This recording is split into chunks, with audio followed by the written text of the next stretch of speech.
Hello everyone, Cienter here, welcome to some more Guild Wars 1, and last time I beat a certain Great Destroyer, and then I believe I looked at my map and realized that this character was missing something. This character was missing Ascalon, and like the northern Shiver Peaks, and I can't let that stand. I need to go get those things are important. So what I think I want to do today is a very long journey all the way back to good old Ascalon. Now, before I do that, I need to have a party. When you beat the Great Destroyer, it takes your entire party apart, if you are a bunch of heroes and stuff. So I kind of need to fix that. So this is a 6-person area, which means that I kind of wanted to make sure things are a little bit different. Elementalists are going to be really favorable. And I'm going to bring... Did I bring, like, 3 elementalists and a monk? You know what? Why not? 3 elementalists and a monk. No, wait. 4 elementalists and a monk. That's where it's going to be at. Talcora, maybe? I don't remember. Talcora was... Yes, okay. I had the... I like the small grid better, and I definitely had it as the list for the skill review. Actually, I think I'm going to go with Dunkoro, just because I want the healing seed more. Good. Okay, so I wanted a bunch of fallback. Wow, okay, but I don't... Okay, I'm going to need to tweak some builds. This feels small for some reason. I don't know why. Okay, so for myself, do I have... Oh, I am /Ellie. Now I'm curious. I do have Ride the Lightning. Ooh, let's do a Ride the Lightning thing. That sounds like fun. Okay, so I'm going to go ahead and switch back to that scythe. And instead of water magic, let's go air magic. Don't need most of these. Ride the lightning. Lightning touches cool times. I have invoke lightning, interesting. I don't need a lot of these other things. Can I get that up to...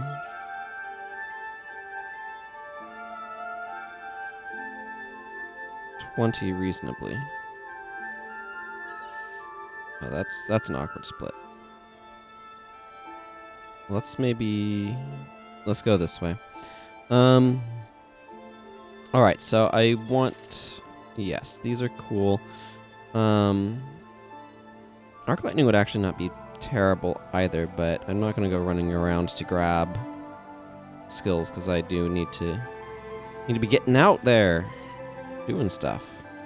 Ride the Lightning is cool because it lets me teleport to enemies very rapidly and in regular succession, so that's pretty sweet. I have a bunch of Dwarven skills. Do I want any of them?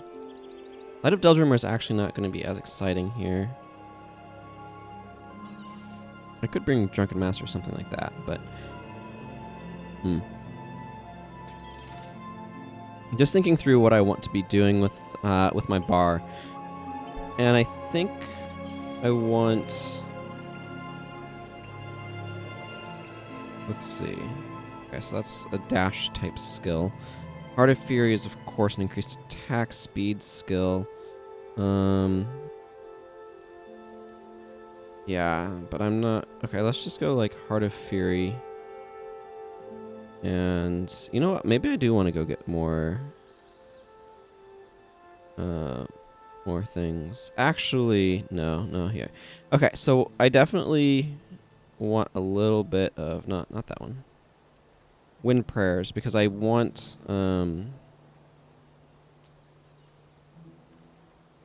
Let's see, is that good enough? So, there's going to be a lot of Murgoyles and other things that are going to use water magic snares, and I want to be able to deal with that. And something like Pious Restoration would potentially allow me to do that, but I might not...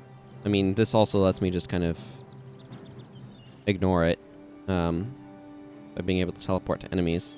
So maybe I don't need to care. Victorious Sweep seems fine. Radiant Scythe is always kind of useful. Maybe I should go with that. And Chilling Victory is probably good.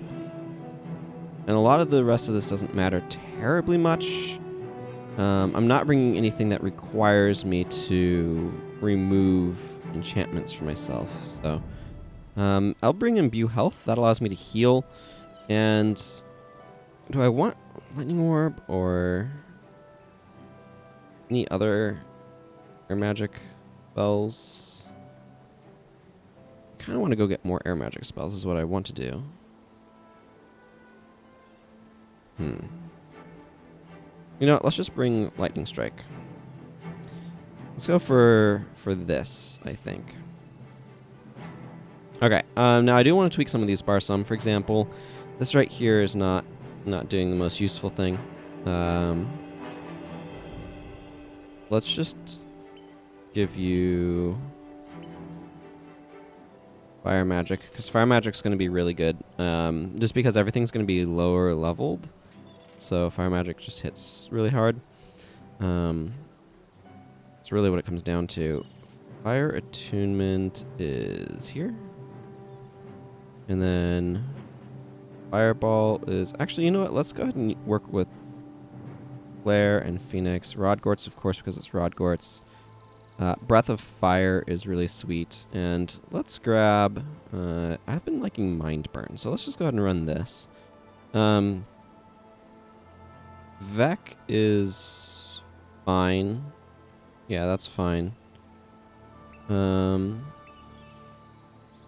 Zed is fine. I'm going to leave him that way. Actually, no. Let's just run Firestorm instead of Meteor Shower. Just because it's fun. This build is atrociously point. Okay, why do you have Glyph of Lesser Energy with Elemental Attunement? Like, so this is super redundant, right? Because this is insanely powerful management of your energy, and so this is super redundant with that. So I think I'm going to want to... Like, I want them all to be fallbacking, because that'll keep us moving more quickly through these areas. So I don't object to Elemental Attunement here, but... let's go ahead and... Yeah, let's go ahead and swap him around. Actually, I'm going to... Because these guys have fallback. And I only need 3, so I'm going to switch this to be... Monk. And give her remove Hex. And, I guess I can drop... Oh, yeah, that opens up... That opens up my attributes a good bit. So do I just want more energy storage? Or do I want something in actual healing prayers or protection prayers? That's an interesting question. Let's go ahead and do this. Let's go ahead and throw some points in healing prayers and give her Gift of Health. Just to have some additional healing in the party. This much we shall return is going to be more than enough to keep us alive. In these areas, I'm not too worried about that. Now, I just need a final skill for here. None of these cause overcasts. Okay, let's just drop Firestorm for Breath of Fire. Let's try and just try out Flare on him, too. Part of why I'm trying out Flare is because if you are overcast, it hits adjacent foes as well, and that's actually rather interesting. So I want to try that out and see how that feels. So I'm doing that over here with her as well. Because I'm curious. I am curious. Let's see. Is this... Okay. Alright, so, like, this is not going to be hard stuff. I'm going to just be doing this in normal mode, etc. Oh, I should definitely drop things off at my... The bank is right here, so I should definitely be using it. And I wanted to, oh my goodness, that's 444 gold just on its face. That's shockingly valuable. Okay, let's see. Draknar's Edge is the scythe I got last time. I currently have... I really want a Furious Scythe on here.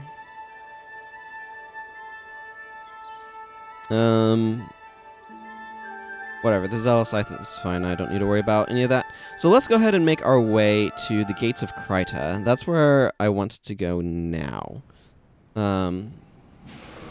Oh, hi, Line Guard Riddick. I don't have time for you. You are not today's mission. So giving all of my dudes fallback will allow us to be able to 100% uptime on that. I'm going to be surprised if I get many attacks off, to be honest. This many Fire Elementalists, which is like 3, is just going to torch everything. This is... Oh, we've got some War and Kryta stuff going on. This is the... Oh, this chasm right here, or the crevasse, leads to Eye of the North, by the way. But anyway, this is the stage of the game where everything's, like, really low-leveled. And I can just kind of... Like, level 11 Bog Scale are going to have less than 60 armor. So all of the Elementalists are just going to be hitting, like, absolute trucks. Which is a weird phrase, really, when you think about it. But, you know. The basic point is that they're all going to hit very, very hard. And these enemies are not going to stand much of a chance. What skill can I get off of Archivist Ithamar? I can only get 1. He has skills for 2... What, like, basically... Okay. If I... Do I have Inferno already? I do. I cannot get Inferno from him. That would be worth getting Inferno for free if I didn't already own it, but obviously I already own it, so that doesn't do anything. He would have 2 skills if I was another Prophecies profession, but I'm not. I'm a Nightfall profession, so he doesn't.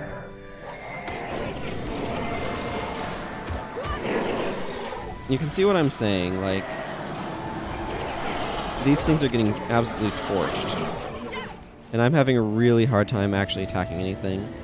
Like, Elementalists are absolutely bonkers at this sort of phase of the game. Plus, we're all level 20, so everything's really strong. But, like, Mesmers are super good late game. I'm trying to remember how to get to Gates of Kryta. I don't usually... Or I haven't done this in quite some time. But these guys are promising. Oh, they have... Okay, but anyway, so Mesmers are really, really good in later game areas when you get to, like, Destroyers, and they have 120 armor, or 100 armor against cold damage is supposed to be a weakness, and that's having elemental damage and all that sort of nonsense. But the, so Mesmers are really, really good there, where, you know, your Elementalists... Air Magic's armor penetration gets through the 120 armor better than Water Magic does at the 100 armor and all this sort of ridiculous nonsense. This is actually a design critique I have of the game in general. The late game... Oh, Thunderclap. He just Thunderclapped them all, and they stopped doing anything. But anyway, like I was saying, this is a critique I have, particularly of the late game, especially in, like, Eye of the North and stuff like that, is that enemies just get so tanky in terms of armor that it means things like Elementalists are not very good. You can see why I was worried about hexes. These areas have a lot of them.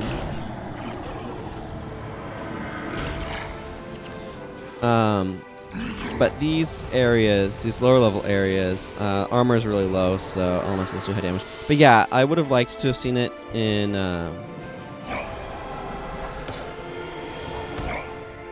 Eye of the North and whatnot. If enemies had...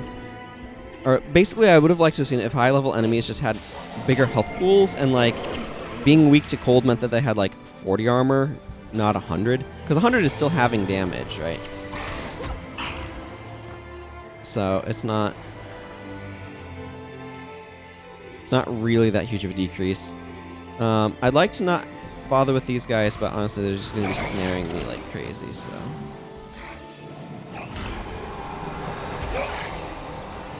you can see what I mean.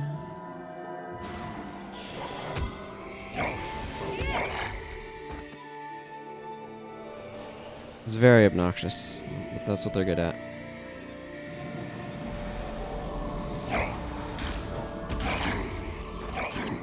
So you can see how little health they have, given these are rated for like 50 damages, or how little armor they have rather, and they're dealing like 100. That's just how early game is in this, relatively speaking, if that makes sense. Like, armor is low, so everything that cares about armor hits way harder. It's just a balance thing where, like, the Mesmer armor ignoring damage is cool, right? And I want areas where that, like, works. But the problem is, the late game is, like, all... If it ignores armor, it's just better damage because it'll actually do its rated value instead of, like, half its rated value. Welcome to Gates of Kryta. We are not doing this mission right now, but I wanted it on my map. So we went from there up to there to here. So now our goal is to go to Beacon's Perch. So that's going to require us to head north. And north and home again. Well, is that John Denver's song? Okay, whatever. Like I said, I'm going to have a hard time actually hitting anything for any appreciable amount. Because, yeah, my allies are going to do a really good job of roasting everything.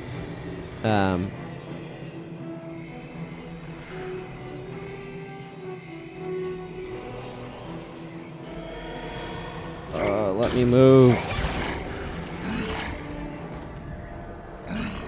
Maybe I should switch to just... instead of trying to ride the lightning. Okay, so we need to go... let's see if I can dodge some of these gargoyles. That would be ideal. We need to kind of go up around that way. So I think we're going to have to... yeah, we're just going to have to deal with the fact that these guys are going to aggro on us.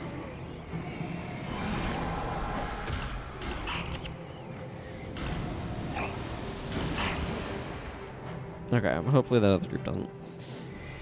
There are two types of Murgoyles, by the way. There's Murgoyle Wavebreakers and Murgoyle, what's the other one?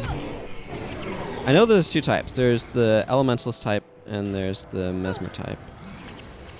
But I don't remember what the difference in their oh, just Murgoyles. Murgoyles are, I believe, the Mesmers, and Wavebreakers are the Elementalists.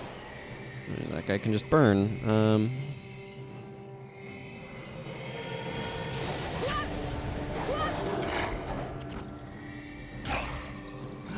So anyway,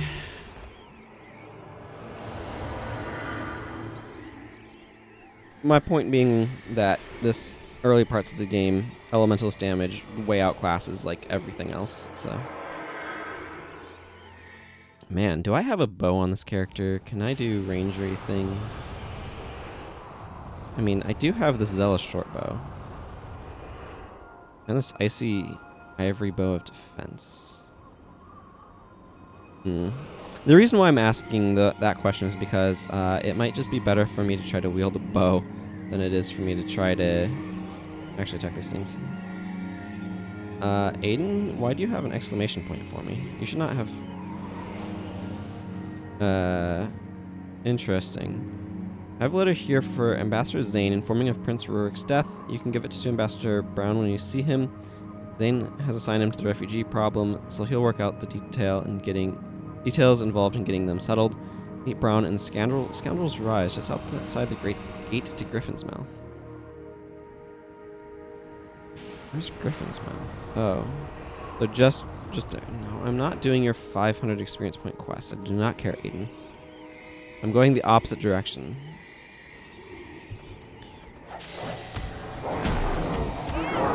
Past some snow edmonds. There's going to be a lot of centaurs in this area.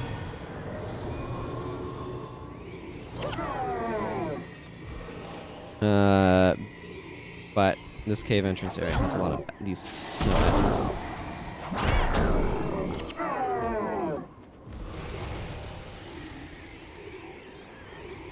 These ice golems are going to be annoying because of ice spikes.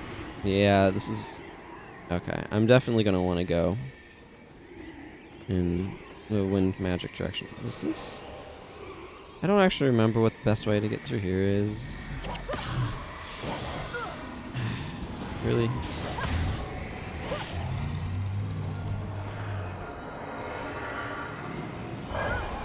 Here I am.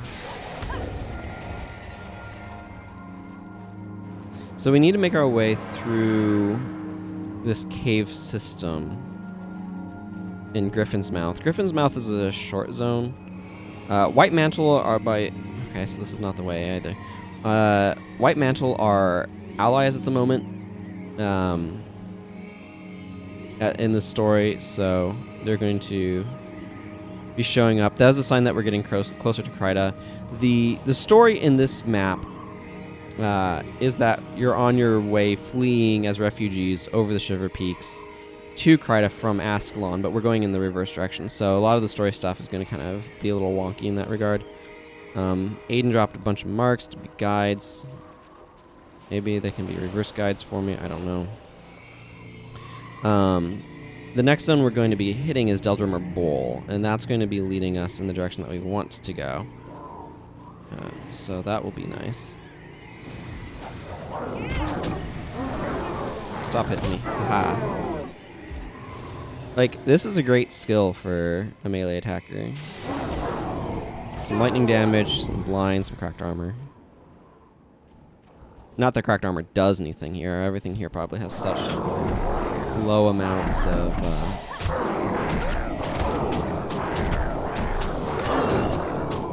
Wow, that was a nice hit. Why is my party all the way back there?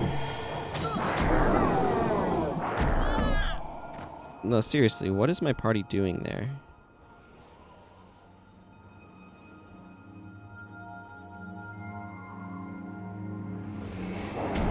Okay, well, Zed made it. Good job, Zed. Ooh, I got nice health. Dunkoro. Dunkoro.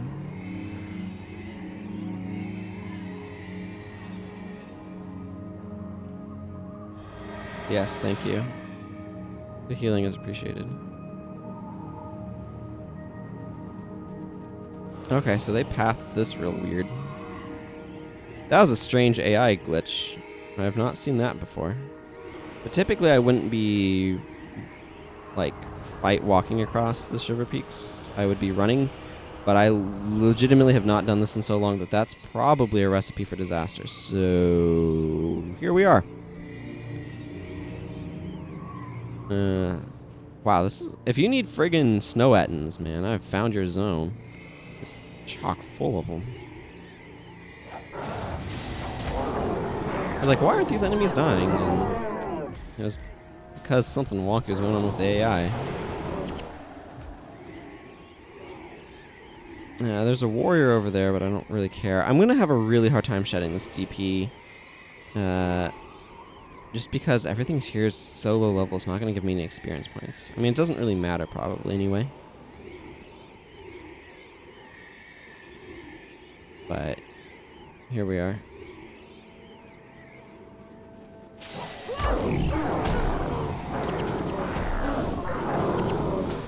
Yeah, that's how things should be. Absolutely melting.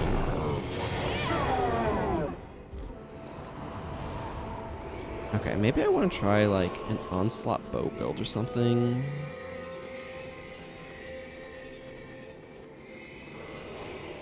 Yeah, I'm gonna have to examine some of my options.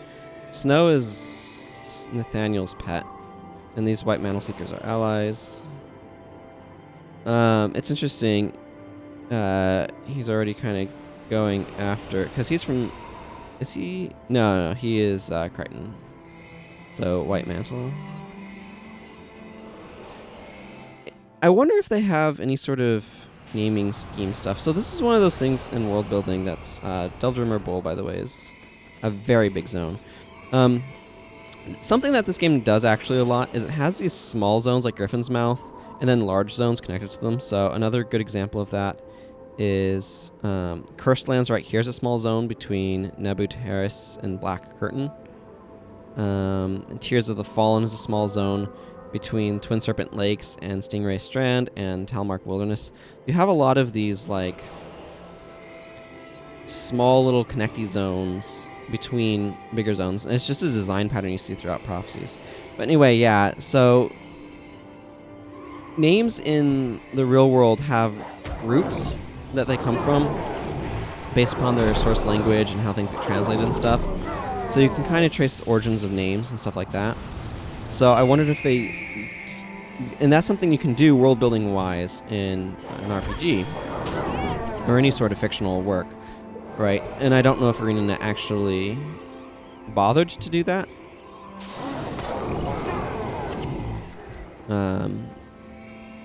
Or not. So... Here is Ranger Olsen. He looks Ascalonian.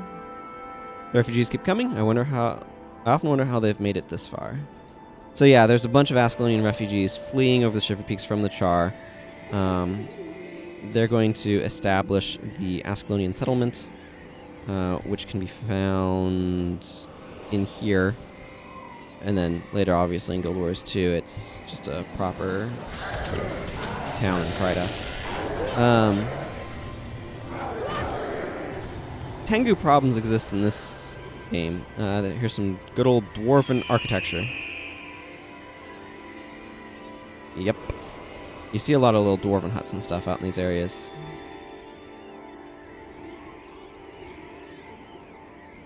Yeah. I definitely should switch to like a bow or something. These guys love winter. It makes all the elemental damage in the area cold damage, but that's kind of irrelevant when they're this much higher level and everything, so...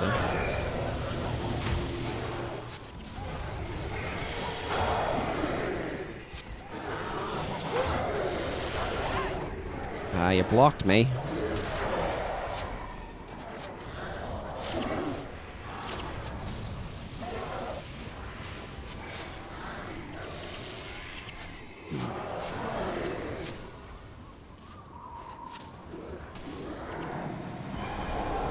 Oh, great. I Shadow Steps to myself. The best. Beacon's Perch is kind of just along the southern thing. It stands between Deldrimor Bowl and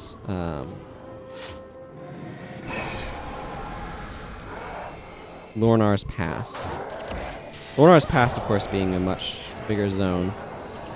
You can get to Beacon's Perch by traveling all the way up from Drockner's Forge through the Camp Rancor, then through Snake Dance, and there's another Dreadhaunt Drifts and Lornar's Pass all the way up.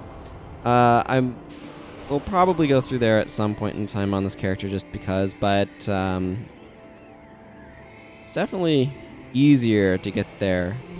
Like, typically you're going to want to go the other direction. You're going to want to go down. But obviously then you have a 6-person party instead of an 8-person party, so it's harder. In general, I'm going to want... Or it's easier to go from Lion's Arch to Beacon's Perch, because you're fighting level 10 mobs instead of level 20-somethings. Makes a big difference. Okay. How close are we? I think it should be... Again, it's been a very long time since I've done this trek, so...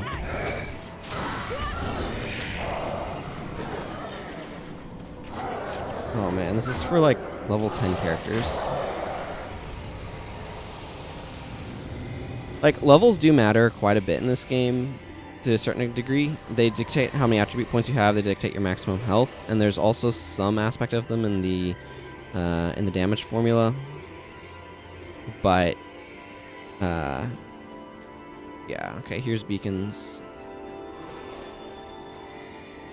But they're not like once. Yeah, it's the attribute points is kind of what really matters. Okay, I should clear out my inventory. It is. Full. Lornar's Pass, you can see down that way, is a level 20 zone. It's a really interesting world design that this game has, and I do find it quite interesting.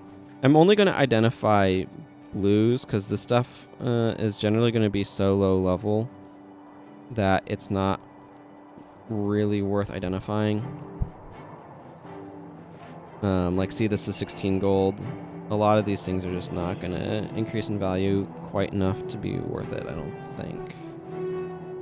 Where is the merchant? Over there. While I'm running that way, I'm going to go switch up my build. I want to go into marksmanship. I do not want to accidentally buy a vial of gray dye, thanks. Let's get this junk out of here. Goodbye. And I want wind prayers. Some amount of mysticism, okay. Maybe like that. And then I should have... Yes, there we go. I don't need Scythe Mastery because I'm not going to be using a Scythe. Let's go ahead and deposit this piddly sum of gold. Okay, so I'm tweaking my build on the basis of the enemies that I'm fighting. I don't need rapid fire. I will take volley.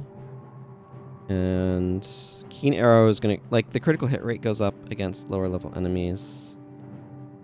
Sure, these are fine. I'm okay with these. I would... Yeah, from an energy standpoint, I should definitely be careful anyway. You have minus 3 energy regeneration, but you gain 5 energy every time you hit with an attack. So I could use Zealous Vow with more expensive skills. Okay, let's... This is a nice horn bow. I think I want this short bow.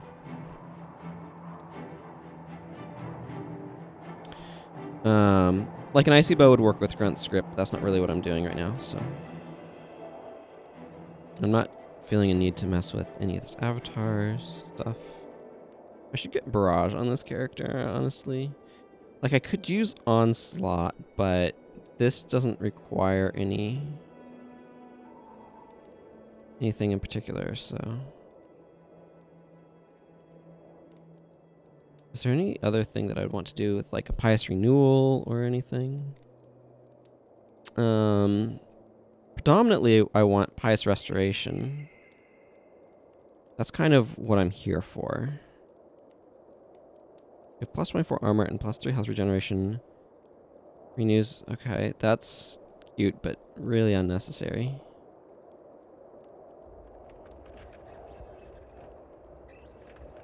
I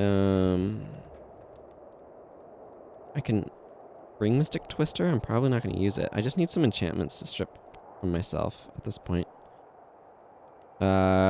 Mighties.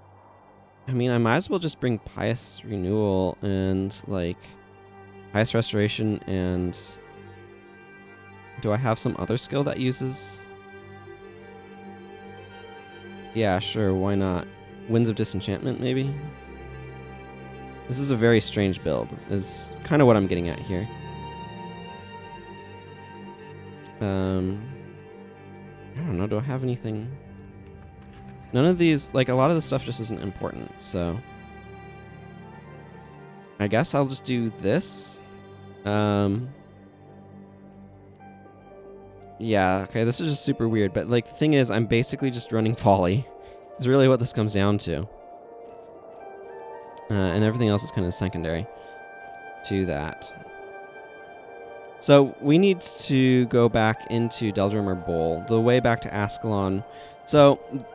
The way you get to this zone is by completing the Frostgate mission, but you can't go a mission in reverse. So, this bow is so sweet looking. I really love this Jade Bow skin. It's a really, really pretty skin. The Zealous Azure, I guess it's an Azure short bow, but it's a really pretty skin. I like it.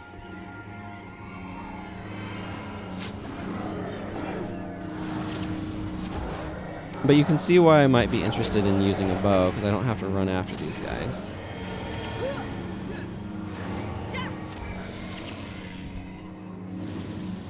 Oh yeah, that's getting wrecked. So the way back is going to be going way up north.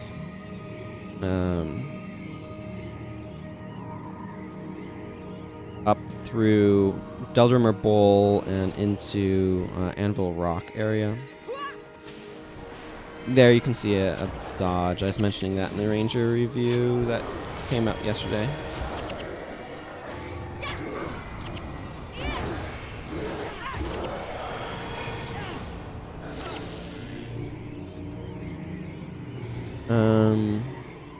Yeah, I definitely should look into some other... Quick attacking bow attacks are always nice as well. But you can see that, like, volley is really, really good, but it's not always hitting as many enemies as you want it to.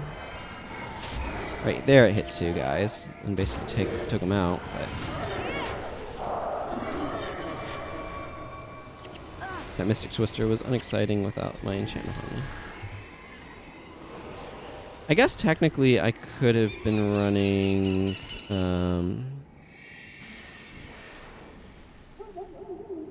Oh, where is... I should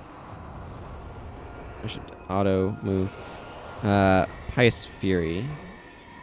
I could have been doing that if I wanted to. And there's an argument for doing that.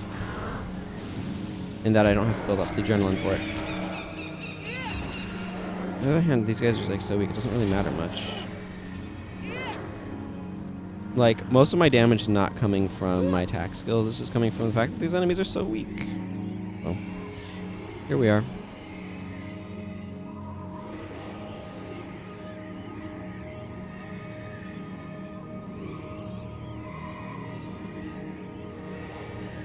So our next destination is going to be Icetooth Cave up in Anvil Rock.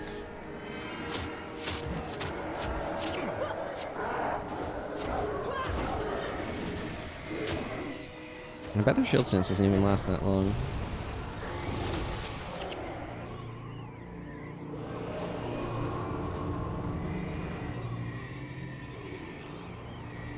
I think we need to go around this way. Yeah, it's right there. I recognize it on the map. That section right there is where the zone transition is that we're going to be making use of. These guys are really good at spreading out, actually.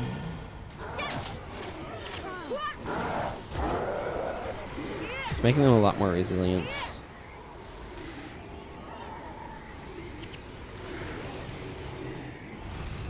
I don't care about the Spirit of Winter, but the AI cares about it because it's an enemy combatant, so they will take it down.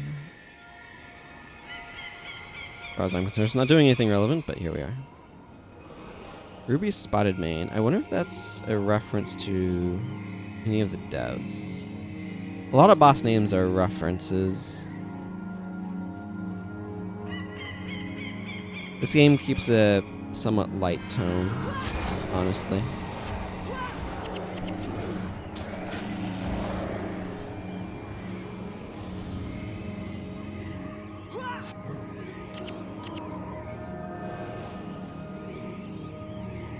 And here you can see the property of bows being requiring you to kind of get closer to the enemies when you're aiming uphill.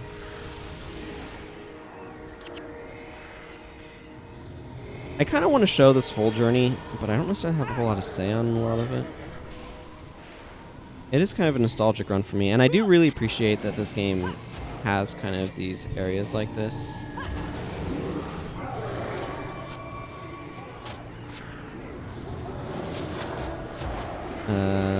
Let's see. Yeah.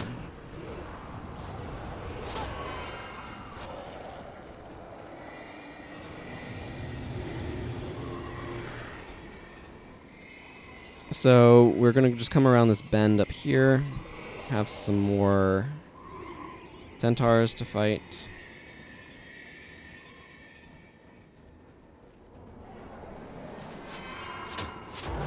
The plus of taking out the Spirit of Winter is it's probably going to trigger one of these rangers to try to make a new one, which means that they're going to waste a bunch of time making a new one.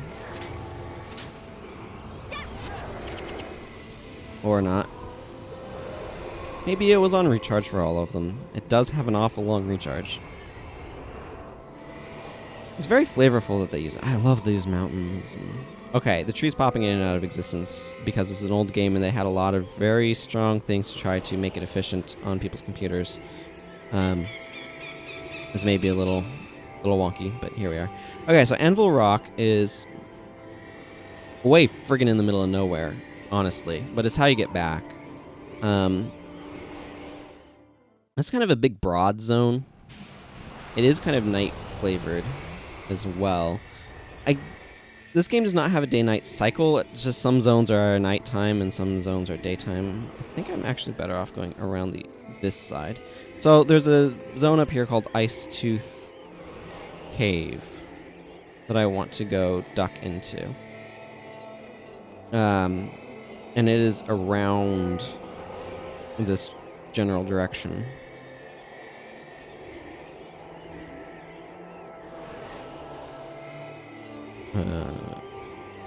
But it's useful later. There's some parts of the north stuff, I think, that takes you over to it. There's a big mountain that you kind of climb over. I really, really, really like the aesthetic of this zone. The snow and the cold and all that sort of stuff it's a mood that I enjoy. I don't need faint-heartedness on me, and I can have it not on me. Wahaha. I mean, that's not technically the reason why I wanted this, but it's not the reason. I mostly wanted it for water magic snares because they're annoying, but...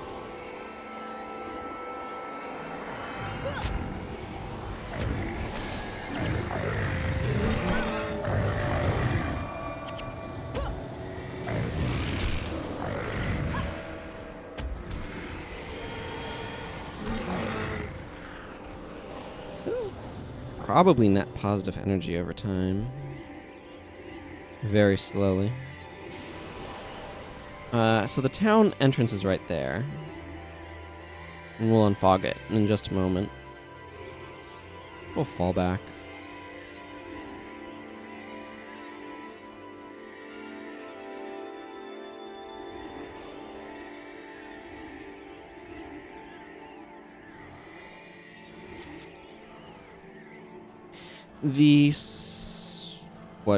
The Driders and the Minotaurs are not all allied and stuff. There's definitely there are enemy factions within some of the monsters and such. That's a snow wolf if you wanted to pet snow wolf.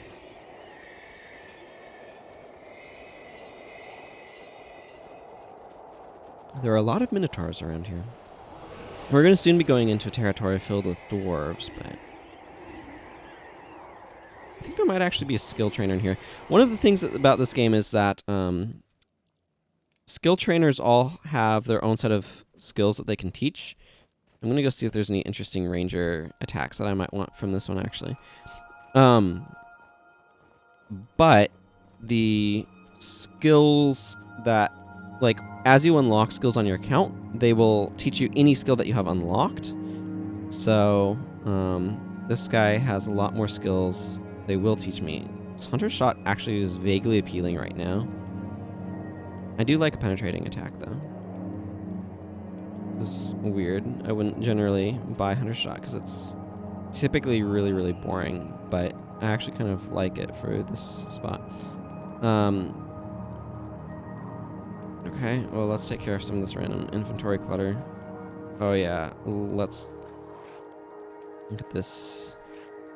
Ooh, 2 bolts of cloth from that one. A lot of these low-level things have really very minor loot.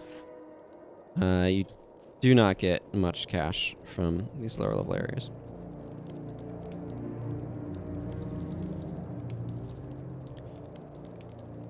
Yay, 34 gold. Skill costs start off much cheaper, which helps. Okay, so I'm going to go ahead and put on Hunter's Shot, which normally I'm not a big fan of, but here I'll make an exception for it because it has a quicker activation time. And it's only 5 energy.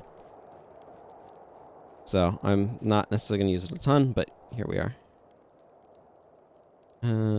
Is there anything that I'd want to run differently than these two? These guys are kind of unexciting, if I'm being honest about it. I don't know have anything better. So, that's the conundrum. This skill needs to have a quarter-second cast time. Yeah, I don't think I have any, like, better options, so... Merp.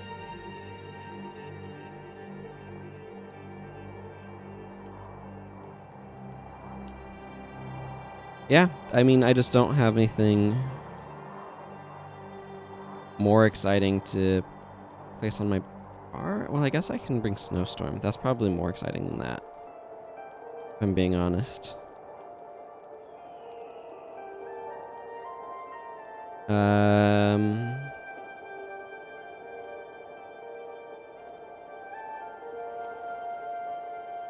Okay, sure. Let's roll with this.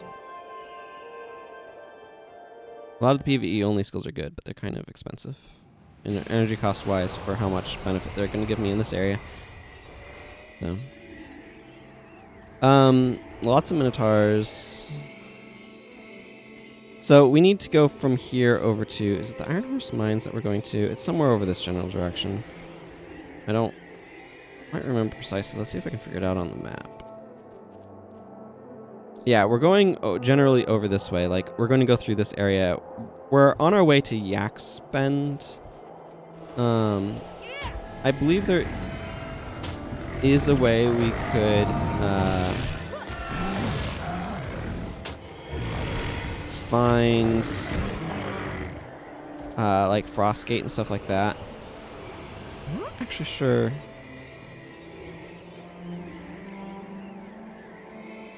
Frostgate would be in there, and yeah, I'm not concerned with trying to get every mission outpost unlocked or anything, because I'll probably just go through the missions at some point in time, and that's easy enough to do, and get all of them that way.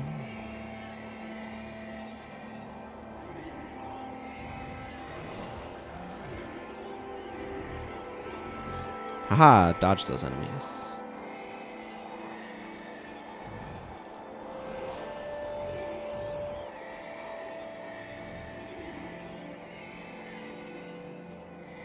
I guess there's an argument that I could have brought Don't Trip, now that I think about it. I believe I have that. Yeah, Don't Trip. For 5 seconds, your party members within earshot cannot be knocked down. That's, super useful against the dwarves who have Giant Stomp.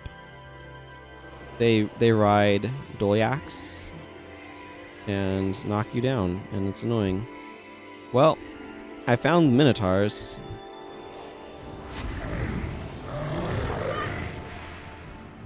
For the moment. So this is rated at 40 damage, and you can see it's hitting for like 46. That's because I have slightly less armor against cold than 60. And, like, this is the thing, right? I actually wish that they had played with lower armor levels a little bit more in the game. Once you kind of get to the level 20 stage of the game, armor levels are basically going to be 60 and up. And to me, that's really uninteresting. It means that there's no strategic advantage to using any particular type of damage, because everything is going to, like, nothing's going to take more damage from things. It's just how much less damage are they taking than sort of rated values. And that pushes armor ignoring damage to be better than armor respecting damage. So that's where things like Health Degen, obviously Iron Horse Mines, here we are, Health Degen and Lifesteal and a lot of the untyped Mesmer damage and things like that just becomes a superior type of damage. Let's see. We can take that path around. It's like they took the map and threw Gaussian blur on it or something. Maybe they did. But anyway.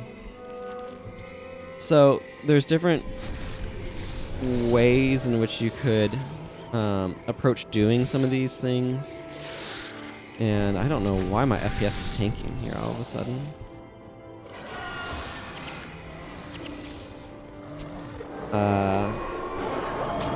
I should But anyway, armor ignoring. Yeah, I know you're removing hexes as fast as you can. It's just gonna wear out.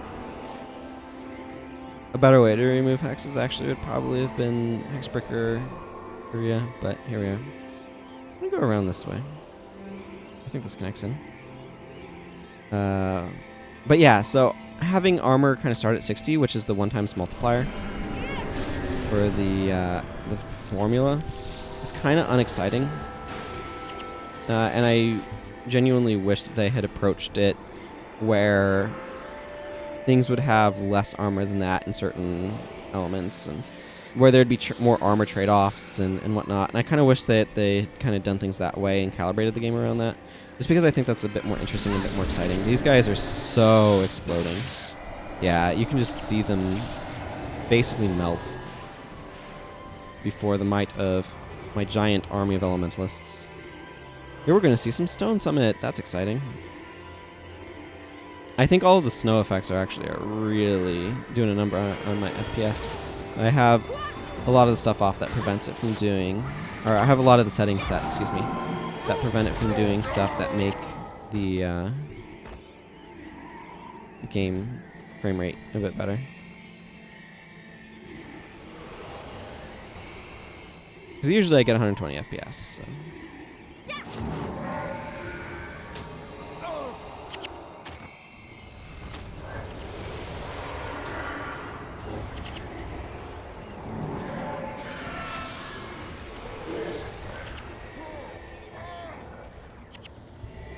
Get out of here, Howler. Howlers become Gnashers. That's an interesting progression. Dolyak Riders are the monks of the Stone Summit.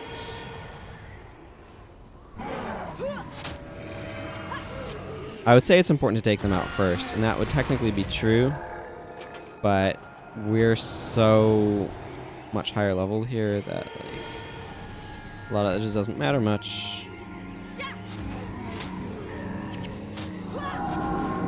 Strength of Honor. Strength of Honor is a powerful enchantment. If a bit finicky.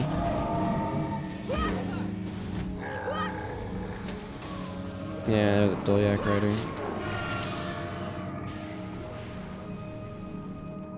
I don't know. I just think the game's more interesting when there's a little bit more decision about what type of damage to bring, and I just feel like once you get late game, yeah, there's a little bit of that in terms of what's going to be least reduced damage-wise, but honestly, you're better off going with like Necromancer and Mesmer damage and Spirits and stuff that are all armor ignoring, and just not worrying about elemental weaknesses, and I think that's really unfortunate. I think that that's less compelling in many regards, and I wish that I could say, oh, destroyers are all fiery, and where they actually had maybe 40 armor against cold damage and stuff like that.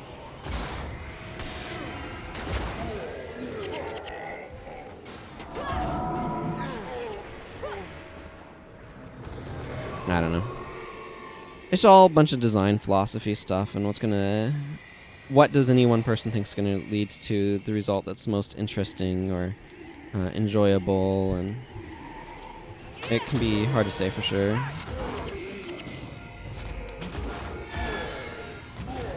But it's fun to think about and to kind of theory craft a little bit. But without actually running experiments, you can't know for sure. Okay, let's take out some of these. I mean, everything's going to kind of melt anyway, because we just have... How are their energy pools generally holding up? Ooh. Beck is actually the one with some of the most problems. Yeah, Serenia, I should not have Breath of Fire and Mind Burn on.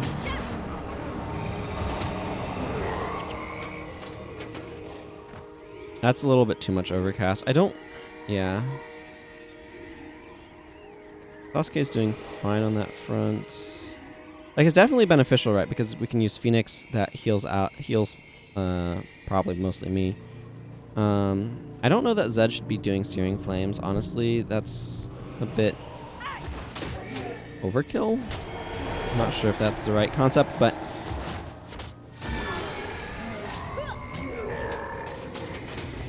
this is the one that we need to be getting rid of.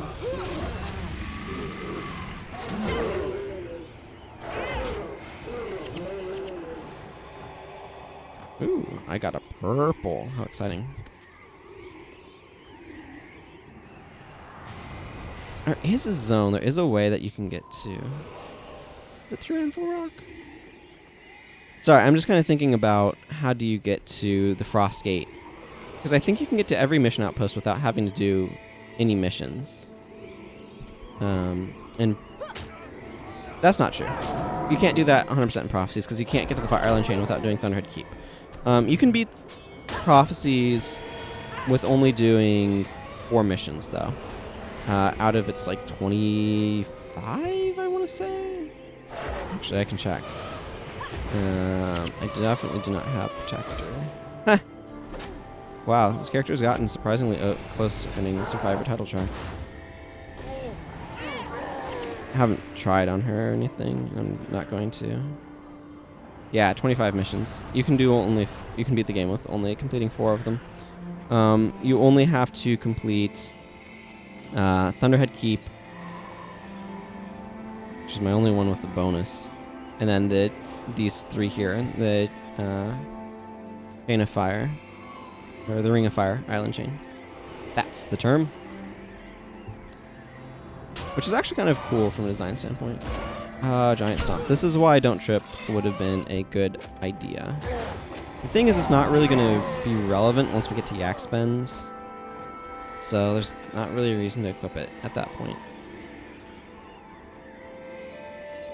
And it's just mostly an irritation, not a serious problem or anything. But it's these Beastmasters that have it. And they're the type of enemy that's immune to knockdowns, so... Technically, Giant Stomp just knocks down everything in the area. It doesn't discriminate. Oh, I've gotten 2 keys. There must be something going on that gives keys. These are way more valuable to sell to the merchant than basically anything you're going to get out of a chest with them, by the way.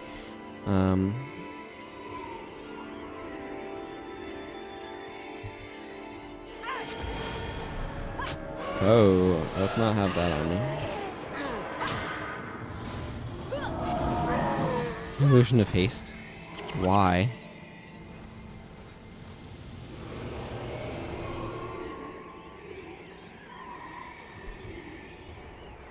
Okay, go over here, Beastmaster. I'm gonna just throw this on. If I can distract them from... Who do they even empathy? Did they empathy Zed Shadowhoof? I don't even know. It was not me. That's what's weird, is like I would expect empathy to always go on me.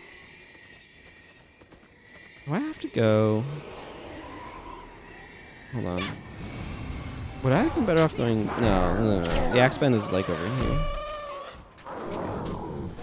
Central Transfer Chamber is actually really close to Yak's Bend, which is a fairly early game area in Prophecy, so it's kind of amusing that way. That's just like in the mountains behind Yak's Bend sort of thing. It's cool what that kind of says about the world. Okay, yeah, here we are. Here's Traveler's Vale. That's the zone I was wanting to go to. This probably does loop around some, but... Traveler's Vale will hook up with...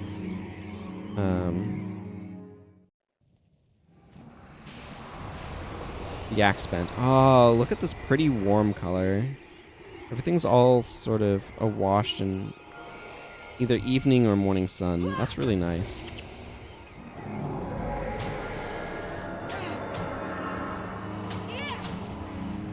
I'm enjoying that.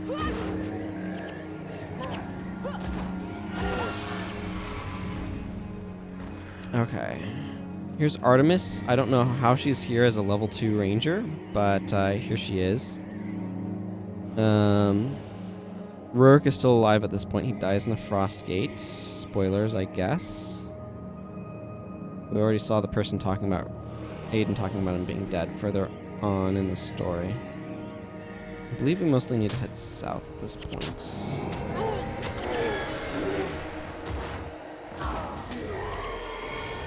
Let's just auto-attack some golems. Again, most of this is just like, I got a bunch of elementalists. I know what Vex's problem is. Vex's problem is he's freaking running a lightning hammer. I should take that off of his bar. Lightning hammer is... What is his elite anyway? Oh, thunderclap. Thunderclap's a fine skill. Although, honestly, in this area, it's probably just silly. We want to go this way. At least this is the way I usually go.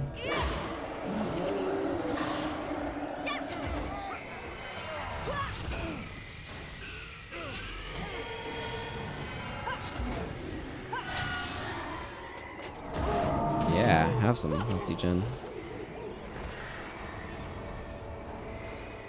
I want these gold drops. Excuse me.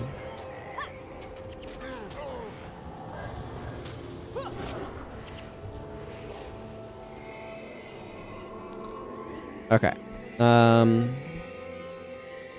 Boreless Pass is along here as well. That takes you to Grubel's Gulch, which is the Frostgate outpost, if I remember everything correctly.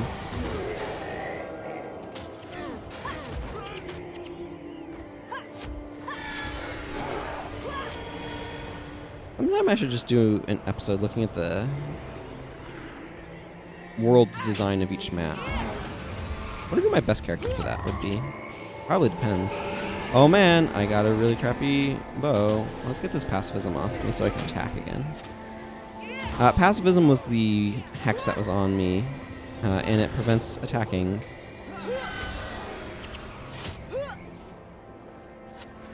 Which way? No, down this way. I realized it's getting turned around, so I wanted to make sure I wasn't running off into a horde of enemies. Yeah, you can already see the zone for Yak's Bend over there.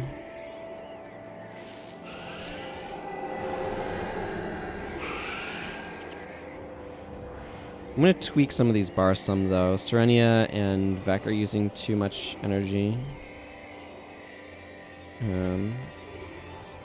I want to see... Basically, like, energy storage is a weird attribute. I really don't want to see somebody with a lot of energy, or with low energy. No, I should go pick that up, theoretically. Oh, but that's so far for 8 gold. But it's 8 gold. The only way that you have gold is by caring about every little bit, right? That's not entirely true.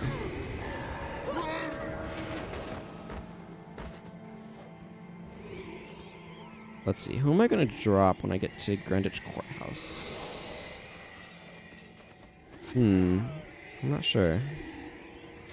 Did I even stop at Greenwich Courthouse? I don't, strictly speaking, need to.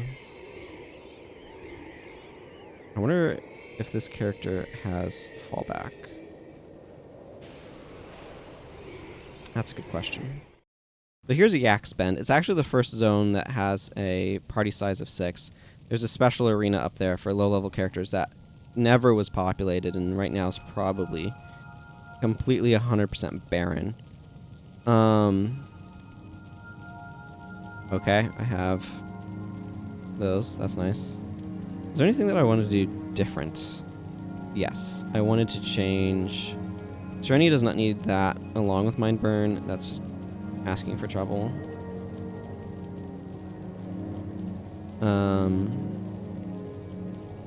Let's give something else instead. I mean, I can just go with, like, Fireball or...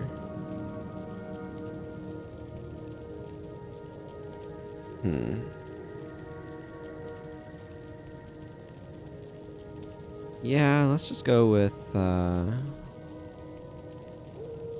let's just go with Fireball. And Vec should not be running Lightning Hammer. Vec should be using... Actually... No, I think I'm okay with that, but let's go with arc lightning. And honestly, so Searing Flames is super, super powerful, but it's a little bit unimportant in this area.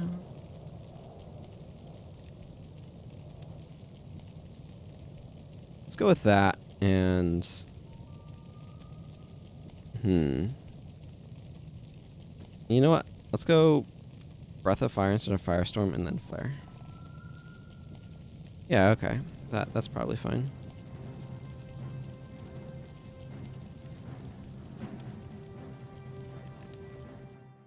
I wonder if I can safely drop Dunkoro. So we need to go down to the Ascalonian foothills at this point. And that's the way forward, basically.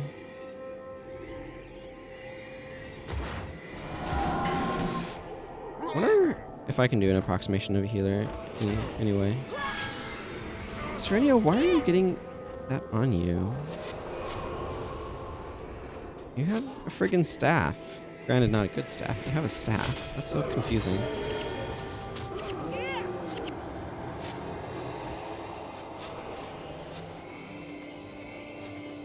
So we're going to encounter a few like ice golems and stone summit and stuff. I don't think they have any beastmasters really in this zone.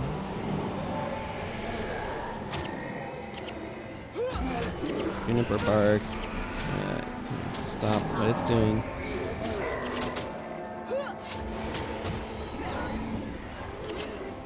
I think they probably took my enchantment off me, so my spell didn't do what it's supposed to.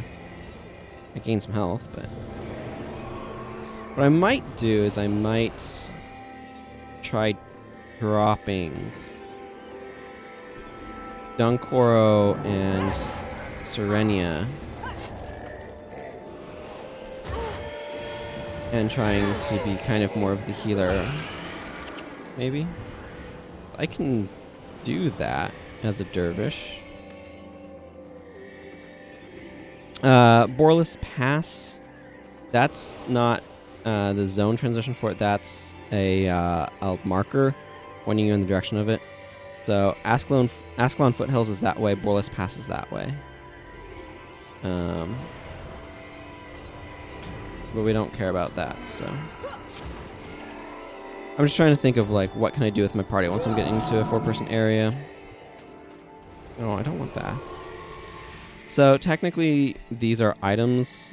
So when you select the, I have a select nearest item, and it can select those. I usually use it to select drops to pick them up, but it doesn't work so well when it's that random stuff. Ascalon Foothills is not a big zone. It's filled with hydras for some reason. It's one of these cool transitionary areas. It reminds me actually a lot of the Foible Sphere area in Pre-Searing that transitions from like Ascalon into the Shiver Peaks.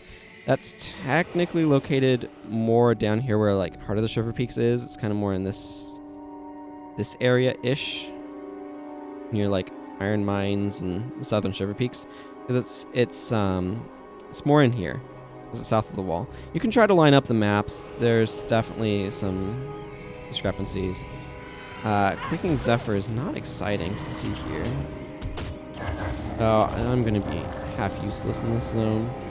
I forgot about all of the freaking eruptions. So there's a bunch of stone elementals in these hydras, and the hydras, like, they're both elementalists, right? These guys spam meteor and are annoying. And the other guys are spamming blind and are annoying.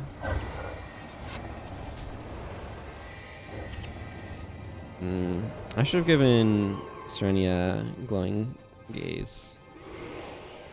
He has fire attunement though, so that should be helping. But glowing gaze would have been good. There's a random statue of Grunth here. There's actually a quest that takes you back down this way for... actually, there might be a couple. Like Oswald's headstone. Oswald is some random bloke who died here.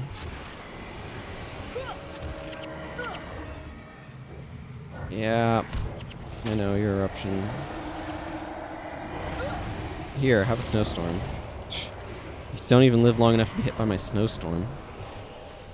She uses the same sort of graphics as Maelstrom, except with more visual flair, because Maelstrom is very small in its visual effect. But yeah, Ascalon Foothills is a bit of an interesting zone. A lot of people don't necessarily have a reason to come here unless you do those quests. There's a Grenth thing over there, which is kind of cool. These random fires definitely make me think of Char. Like, that's a Char effigy. It looks kind of Mersatish. They definitely have effigies that look like Titans. And you see those a lot. Of course, you don't know what Titans are when you first see them. It's too early in the game for that. But yeah, Ascalon Foothills is another one of those sort of smaller zones. Is that the backside of the Greenwich Courthouse? That might be.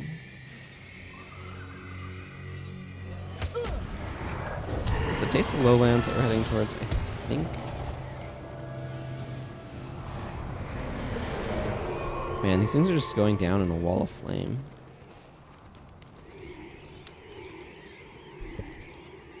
Well, Vex energy seems to be significantly better after taking off the 25 energy, forcing a recharging spell from his bar.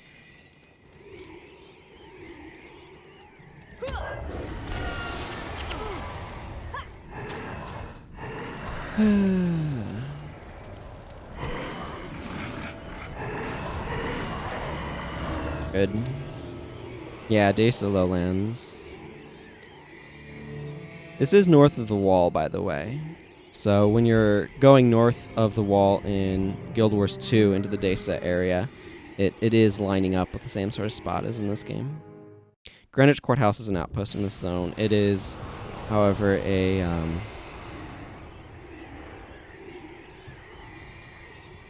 this is a 4-person zone, so we're actually coming in here with more people than is, quote, intended, unquote. I think it might be possible if you really tried. I'd have to look how the maps line up. But you can, because like it doesn't care. So outposts are the only things that care how many people can be in your party. So you can have, as you can tell, parties that are substantially larger than what generally goes into the zone.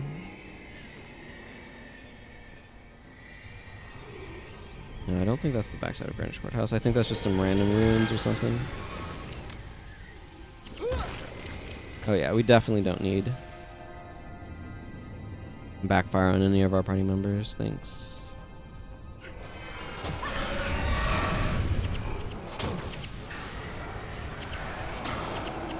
So basically my question is it worth going to Greenwich Courthouse to get that outpost on my map?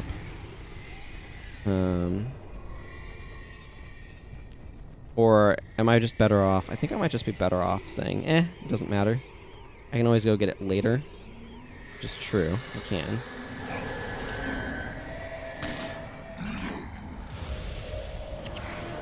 Oh, man. That creates a little bit of an argument. My inventory is full of crap.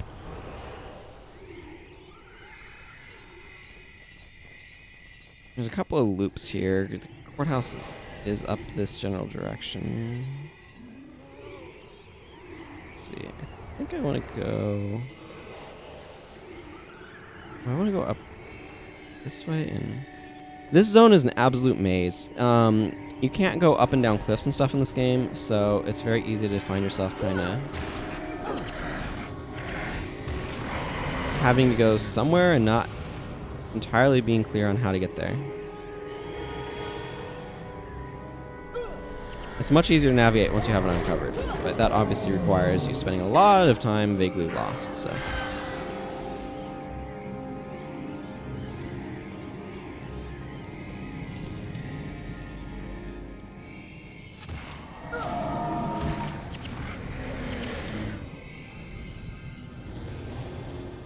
Do I go down this way? I'm like... I half remember this zone. Again, it's been a long time since I've been through here. It's a familiar place in many regards, but like... Yeah, I think I want to go over that way.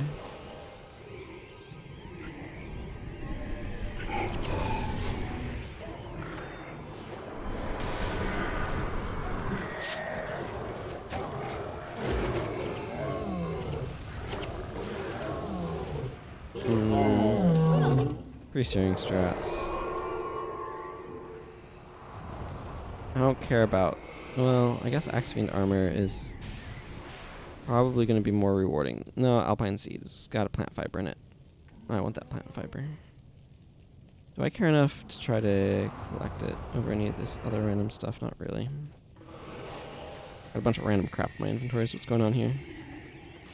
It's going towards that. I definitely do want to stop and pick the square, though.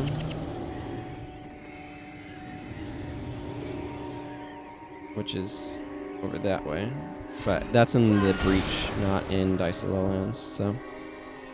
Different zone. Oh, these gargoyles are annoying. They use Resurrect to resurrect other gargoyles. I know, shocker.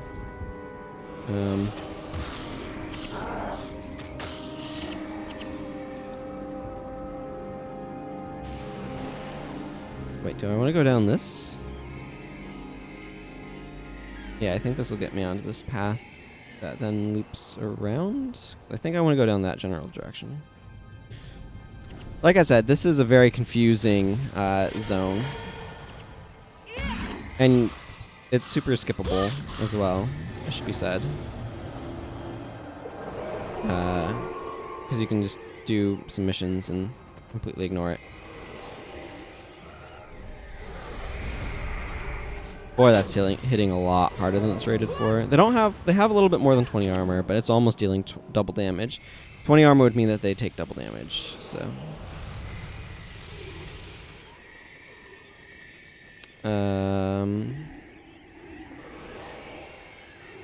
Boulder Elementals, Stone Furies, Skull, Weak Elementals.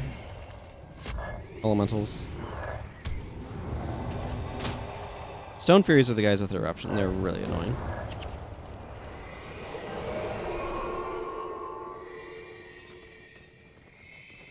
Eruption is definitely powerful for its blinding effect, more so than its damage, quite honestly. No, don't erupt me, bro. It's good to have in the game, though. It means you need to worry about clearing blind. I'm glad I have a microphone that is likely not picking up those noises outside. Because there's a lot of them. Ah, more of these guys. Hey, 20 gold. Tar is a feature of Ascalon that's very annoying. It makes you move slower. 30% reduction in movement speed. It wears off after a little bit, but it continuously applies. Ascalon is a super blasted landscape at this point in time. But there's the breach, so that's the zone we're going for.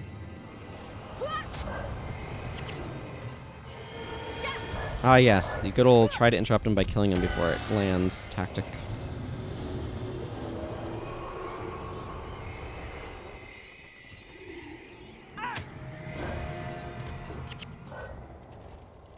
I mean, I'll take this 14 gold. And I'll take this 19 gold. I'm not getting a whole lot from it because it's split evenly among everyone in my party, but...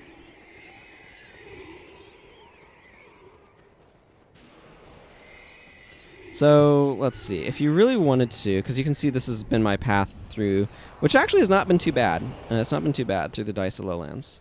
But you didn't have to stop in any outposts. So, I think if you really wanted, you could go from the Temple of Ages, which is the only 8-person outpost this side of the Southern Shiver Peaks, as narratively speaking. So you go from the Temple of the Ages all the way through the Cursed Lands, Nebu Terrace, North Kryta Province, Scoundrels Rise, Griffin's Mouth, up into Deldrimor Bowl, through Anvil Rock, Iron Horse Mines, Traveler's Vale, Ascalon Foothills, and you could come here, like you could come all the way back to Ascalon with an 8-person party.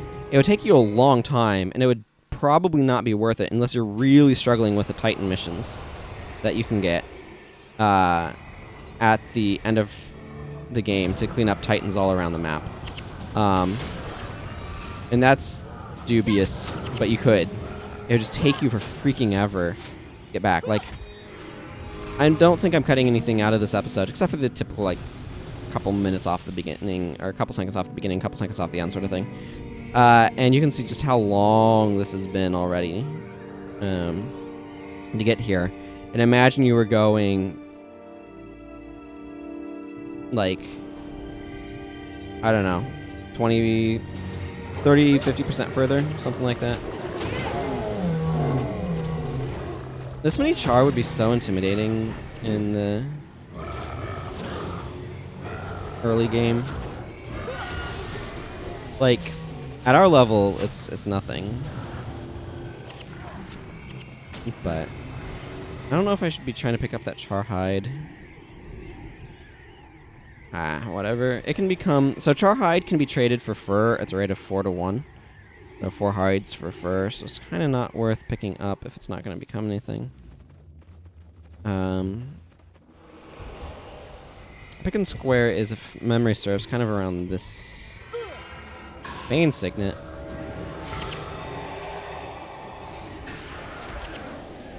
Kind of around this way. Bunch of embers there. Again, this is narratively 2 years after the Searing is when this takes place. So Ascalon is kind of settled in its blastedness, but certainly it's going to take it a long time to recover.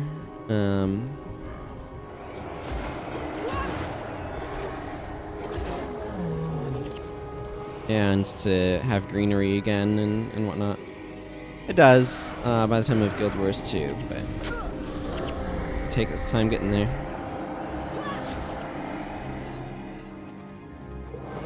Bane Signet.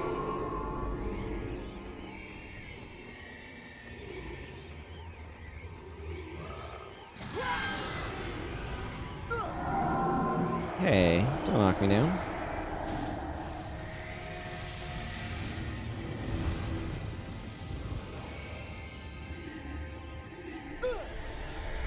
These guys are really determined to knock me down, aren't they? They just collapse before my elementalists. Yep, there's the walls of Pick and Square over there. This little loop is like seared into my memory. Oh, but it'd help if I wasn't rubber banding and desyncing.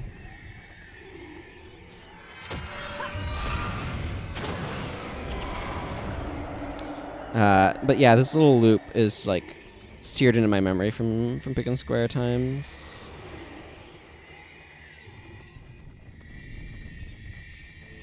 Good old Pick and Square. You can go here in pre-swing Ascalon if you want to.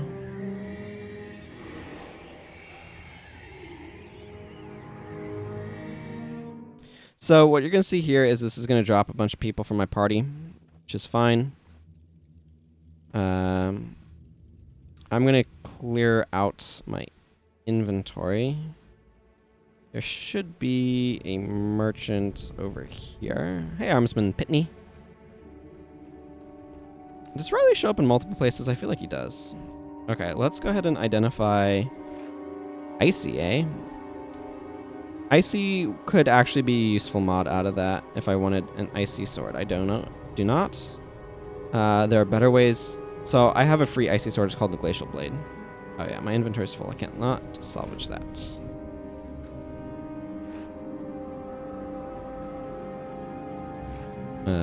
Improved sale value is the reason why it's worth picking up blues.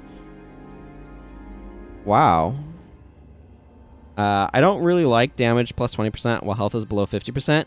It's impossible to stay there with AI. That's technically max shelter. I don't really have a good use for a shocking bowstring, I don't think.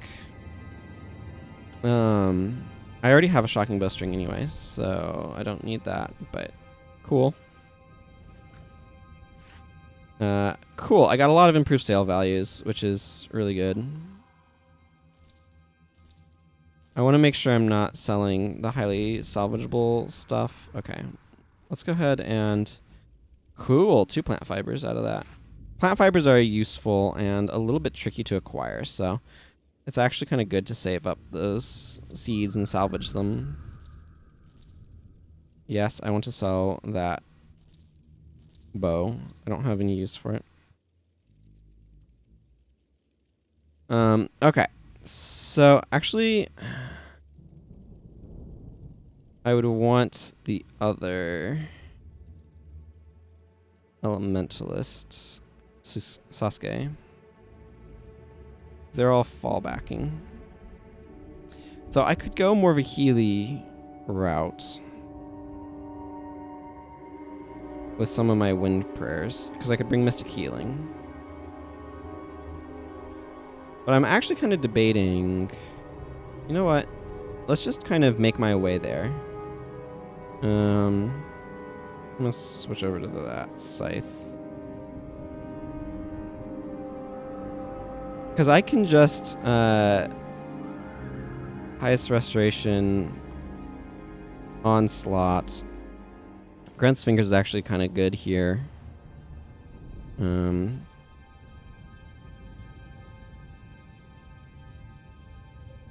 I could run Faithful Intervention. Let's switch back to my scythe hat. Where's my scythe hat? Where's my scythe hat?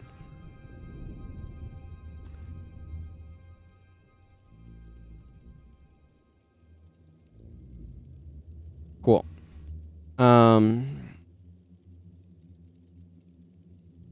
Yeah, that's pretty strong.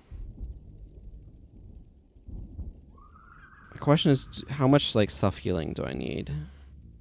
Or do I want? Oh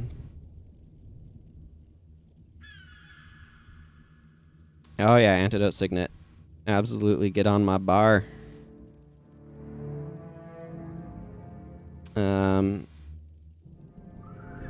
And then I can bring Victorious Sweep, Chilling Victory, and Radiant Scythe, right? That seems good.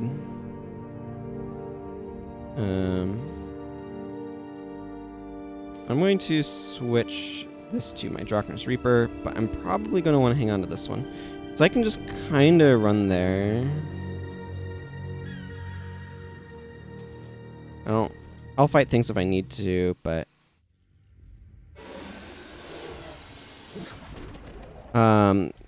there's no reason to use Zealous when I'm going to be getting so few hits in, so I think I'm just going to stick with this guy.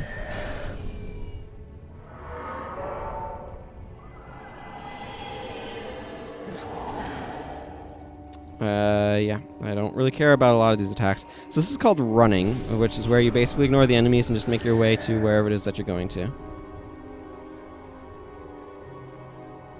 I need to go down that way.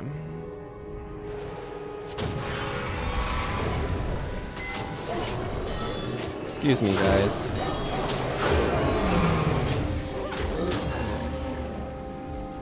Also, I hilariously outlevel these guys, so my stuff allows me to take no damage from them. So this right here gives me some additional health, and then because I outlevel these guys and have this, and I'm a dervish, which gives me some additional bonus health, I just straight up have way more HP than them, so I take 8 less damage than from every single enemy. So I don't really have much to fear from these char.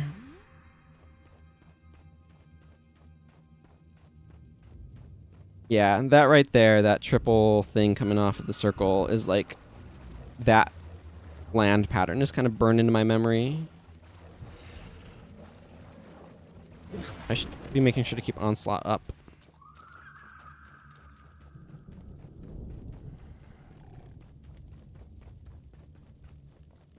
And this leads to the breach in the wall. So the breach here is an area that you can see in pre-searing, like this location. But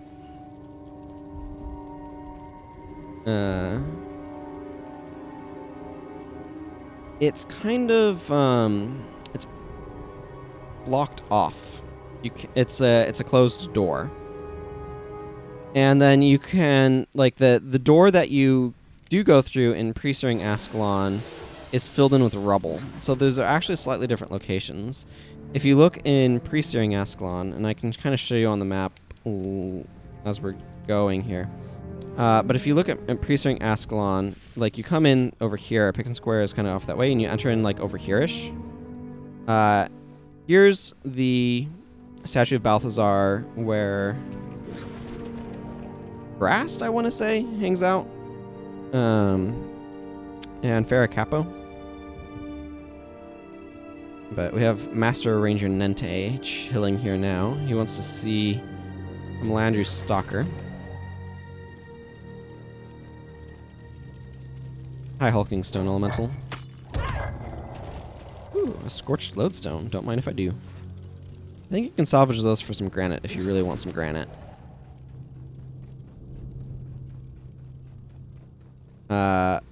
But if we go up this way, along this northern thing where this Ascalon Wall Sentry is and stuff, right up here is actually where you would enter. You can see actually there's a sign here about the breach. But this gate is the one that you would take in in Pre-Stirring Ascalon. This, of course, being a chunk of earth that's been lifted by some rocks. There was, or by some of those crystals, there was a path that connected here. There's a lever up there. And you would go pull that lever and then run around and get in. This is the back side of the actor stage, which a giant crystal landed on and upended. And this actually is somewhat responsible for getting me into the game. A friend saw this and was blown away by it. And he's like, oh man, you've got to come see this thing. And here's this stage that's been completely upended. In Pre-Stirring you can walk all over that, but not here.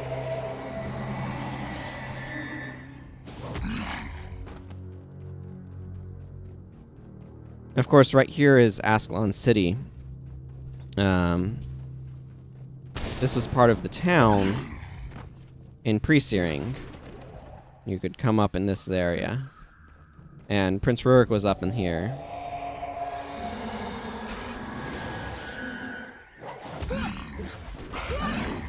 These guys are vaguely annoying. How are they dealing 0 to me even if I don't have this up?